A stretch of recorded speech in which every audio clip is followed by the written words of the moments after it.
Britain prides itself on order, fairness, and the rule of law. But a state that can't maintain its own order or respect its own laws can't credibly impose law on anyone else. That's not edgy, that's basic legitimacy. So let's look at what's actually happening. You've seen the headlines. A teenage girl, autistic, arrested at home after remarking a female officer looked like her aunt. Same orientation, similar features.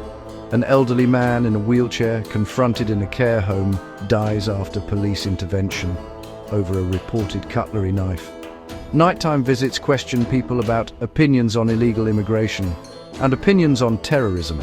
Arrests for silent prayer near clinics, street pastors shoved, Bibles seized, more than 12,000 arrests tied to alleged speech in just 3 years. Even when details are disputed, the pattern is hard to ignore. Ordinary people treated as problems rather than citizens to be protected. And when vulnerable people, children, the elderly, the disabled, are at the center, the margin for state error should be smallest, not widest. Here's the principle I live by. The state doesn't get privileges above the citizen. The state and the individual are equal under the law. If that balance flips, the social contract starts to tear. Some point to the Geneva Conventions. In practice, UK policing is governed by domestic law and human rights standards, necessity, proportionality, accountability. Whatever framework you cite, the core test is the same. Was force necessary? Was it proportionate? Was it lawful? Tasers on unarmed, non-threatening people, especially a child or someone immobile, should face the highest scrutiny. Let's talk constitutional order and democracy.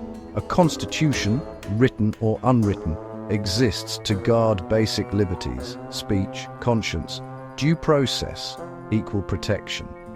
No policy, no court, no cabinet can legitimately override those fundamentals. Freedom of speech should be the rule. Restrictions, the rare exception, tightly defined, applied equally, and reviewable. Democracy also means prioritizing the public's expressed will without erasing the rights of minorities.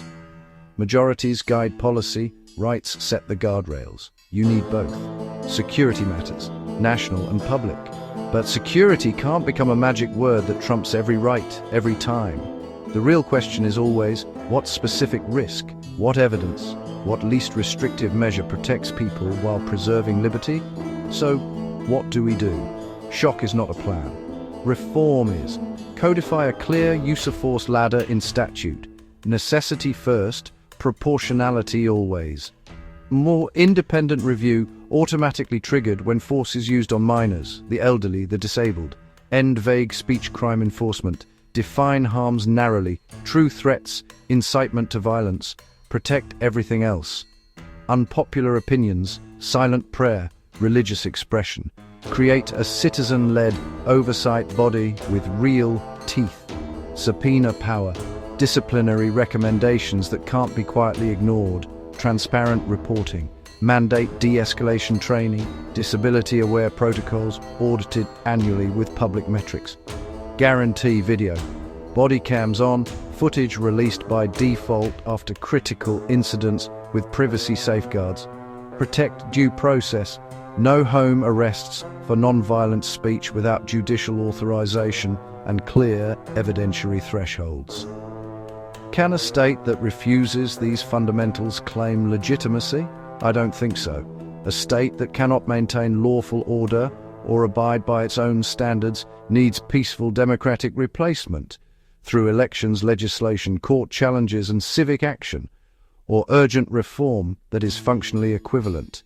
Because a juridical state is just this, a juridical person with no privileges before the law greater than the individual. The state and the individual are equal under the law. That's not radical, that's the deal, and it's time to make it real.